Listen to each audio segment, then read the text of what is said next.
WP, save big money at Menards. Isn't a jingle.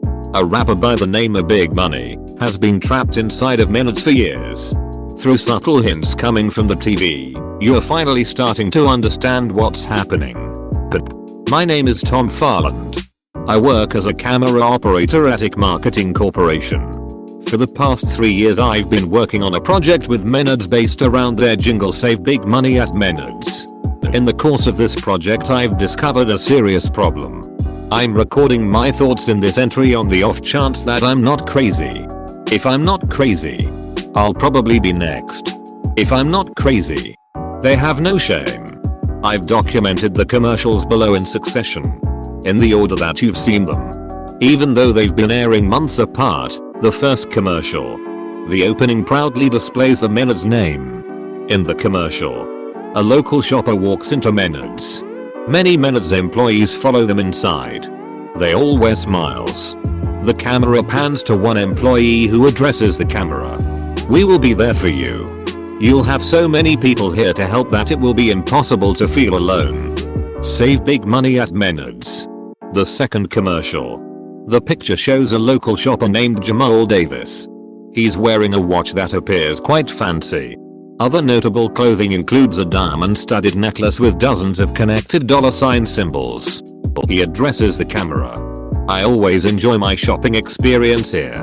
The prices are low and the service can't be beat. The selection is so vast that you can get lost in it." The shopper's eyes seem almost pleading. Save big money at Menards. The third commercial. Several Menards employees walk together with a shopper. It's the same man from the previous 2 commercials. They lead him over to a selection of safes. The prices and brand names are displayed prominently as they scroll across the bottom of the screen. The shopper doesn't speak. One of the Menards employees does. "Here at Menards, we have a huge selection of safes for your everyday needs. Just see one of our happy employees and they would love to help you." All of the employees smile at the camera. I mean, can you imagine a person being trapped in a safe of this quality? They'd never make it out. Save big money at Menards. The fourth commercial. Several Menards employees stand near a door that leads to the back. One of them speaks to the screen. "This is where all the happy Menards magic happens behind the scenes. This area is employee only and no one else should come here. This is where we assemble and pack boxes for our delivery orders. This is where we store our extra stock before it hits our shelves. It would be very dangerous for someone else to come back here unattended. We highly value your safety. Thank you for your time. Save big money at Menards." The fifth commercial. The manager of a Menards location speaks directly to the camera. "Some of you may have heard about an unfortunate incident where a poor grandmother became lost at our Menards. Our employees were able to quickly locate her after her status was reported. We are very attentive and love our community. No one could ever become lost or trapped at Menards. Save big money at Menards." That's all the commercials. I don't know what to do. Jamal Davis is big money. He's been missing for ages. It's been here the whole time. And I'm complicit. I'm going to click the upload button on this footage shortly. Hopefully you can see the truth. I can't believe that Menards has been doing this in plain sight. Please. Please, if you see this footage, save big money. Save me. We'll be at Menards. There was a series of rapid fire noises. Knock. Knock. Knock. Save Tom Farland at Menards. 1/X save big money from Menards. The song rang out. Slightly different than what Gerald's is we used to. Causing them to perk up. Dropping the spoon he'd used to eat his cereal onto his oak wood table. Spilling his food onto the carpet that sat underneath his feet. "That's new." Gerald spoke, attempted to grab his spoon away from the carpet to no avail. The carpet had claimed another one. He attempted to pull the spoon away tersely before giving up. The spoon and fork-ridden ground shined as the sun peered in through a nearby window, basking Gerald in light as he looked down at his watch.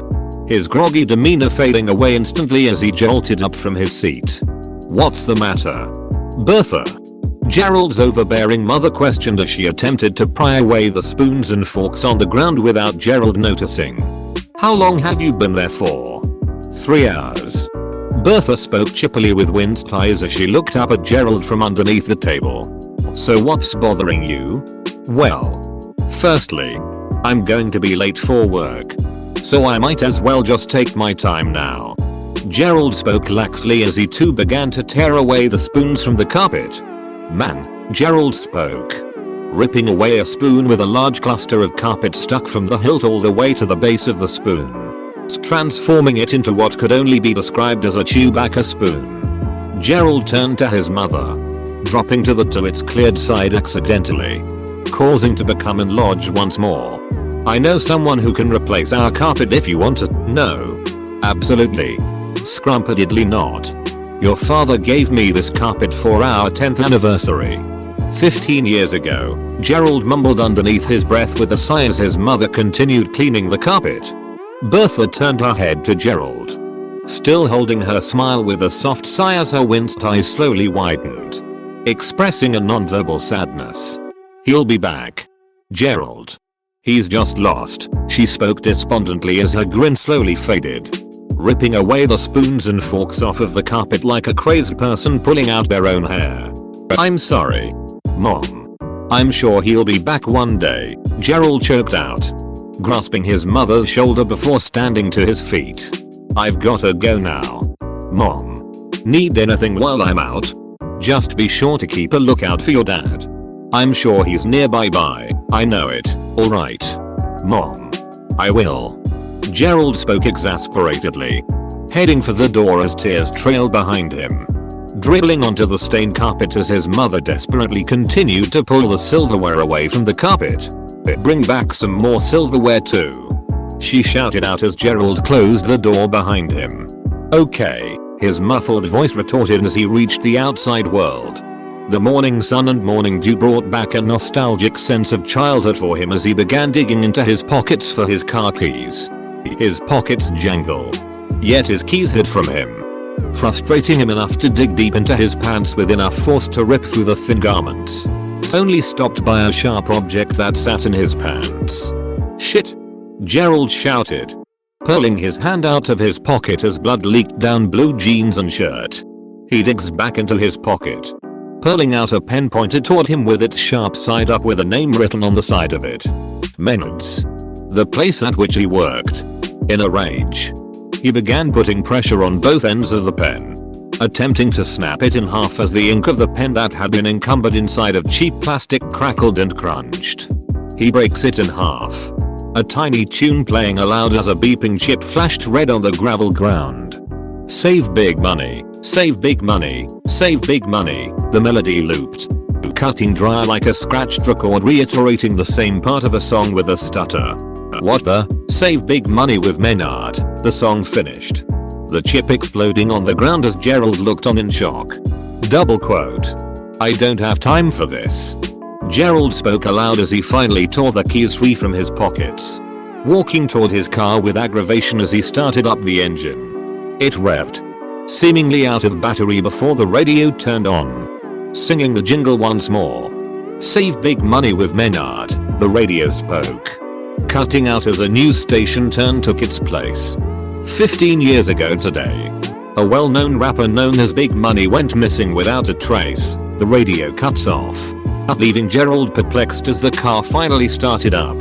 He began driving toward his workplace, 5 minutes away at most as he rolled down his window, enjoying the morning atmosphere before the chaotic afternoon took its place.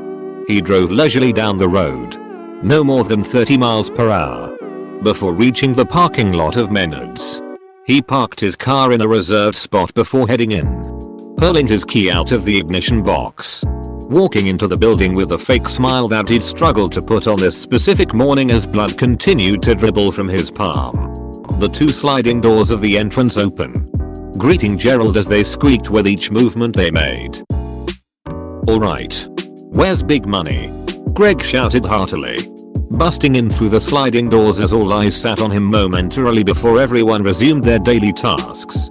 Dirty looks shot at him, and he shot back dirtier looks, clenching his teeth as he walked up to a nearby worker who seemingly attempted to avoid him. Hey. Greg shouted, causing the worker to run away as he gave chase. Security. The worker choked out as Greg pounced on him like a lion to a cat, subduing him easily as he slowly choked him out. Where's Big Money? I don't know. Greg twists his neck, causing him to pass out as he forced his head into the marble ground, causing blood to leak from his nose like a river stream as Greg continued pushing his face down. You don't know? You don't fucking know. Then what's this? You shitface. Greg screeched in otherworldly anger as he pulled his phone out of his pocket, hastily closing away an app that showed a cartoonish looking woman revealing her breast as he hovered his phone in front of the worker's eyes. Wah, not that. This. Greg spoke matter-of-factly as he opened YouTube, playing the jingle every Menards worker fretted. Save big money at Menards. The phone sang out as Greg put more pressure down on the face of the employee, breaking his nose as he gasped for air on the ground. No one daring to help him as Greg snarled at the gawking shopgoers and employees. Where is Big Money? Greg shouted as the employee gargled in his own blood, unable to even speak as he fell unconscious. Greg turns his body, punching him in the face before tossing him aside, looking for his next lead as red and blue lights flash near the entrance of the store. Police officers run in, guns drawn, splitting up in an orderly fashion as Greg continued pounding away. Sir, put your hands in the air, a cop shouted, pointing a gun toward Greg as he stood over the broken body of the employee. I'm searching for Big Money. I'm with you. The cop continues aiming the gun. I know. I'm talking about the guy underneath you, the cop shouted, eyeing Greg as he sat on the shattered man's torso. I'll let you handle this one. I'm going to go find Big Money. Understood. The officer spoke as gunshots rang off in the distance as Greg sprinted away, music playing overhead, seemingly taunting Greg as workers began surrounding him, holding various close-ranged weaponry, blocking off all escapes as they blocked off both ends of the tool aisle. Greg grabs a nearby wrench as the employees edged in close, smiling deviously with each inch that treaded. Tell me where Big Money is. Last chance.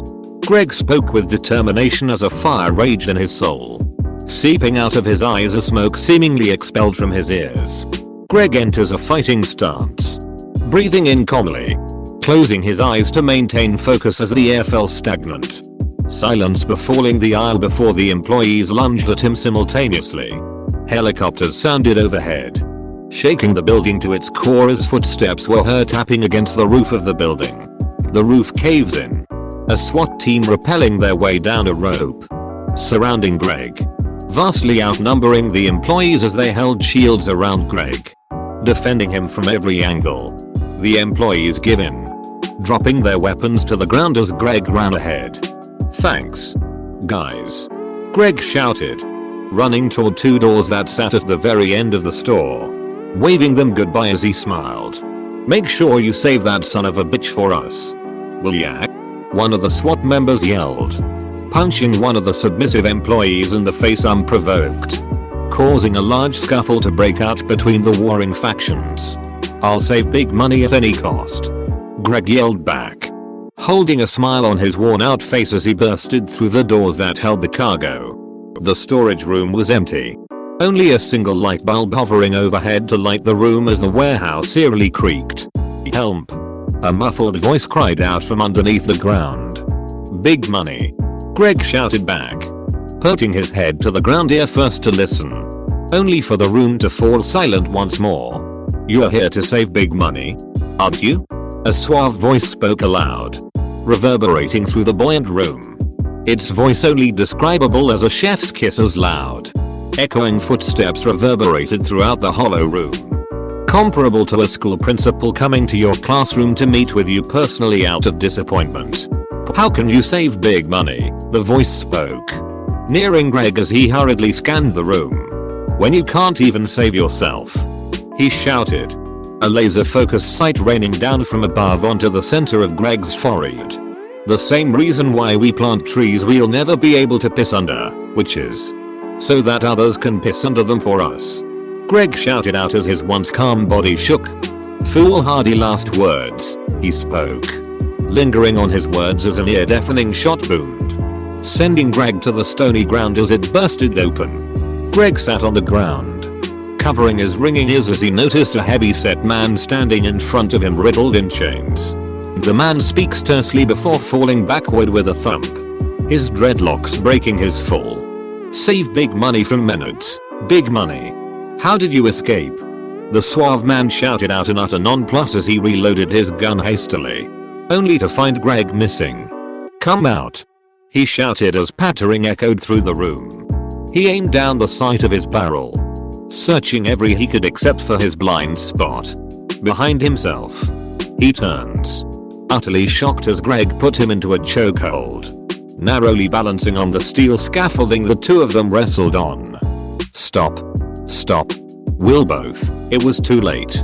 The two of them fall, the suave man taking the full brunt of the blow as Greg landed on top of him, heavily damaged as blood spurted from his mouth, his bones munching sickly as he coughed hoarsely. "Big money," Greg called out weakly, attempting to turn his broken neck to the place he'd last been. "Yeah?" Big Money responds, still alive as heavy footsteps walked across the room. "Are you okay?" Greg spoke as Big Money neared him. "His bullet hit my chain. What about you?" I saved Big Money from Menards, Greg." Greg heaved a final breath, turning his crooked neck toward Big Money with a crunch equal to that of a Kit Kat completely before he closed his eyes. "Try not to fuck my wife, will ya?" Greg spoke, falling unconscious as his breathing appeared to cease. Big Money took off his bullet-indented chain, leaving it on top of Greg as he walked out of the room with swagger, pulling out a pair of sunglasses from a place only God would know. "No promises."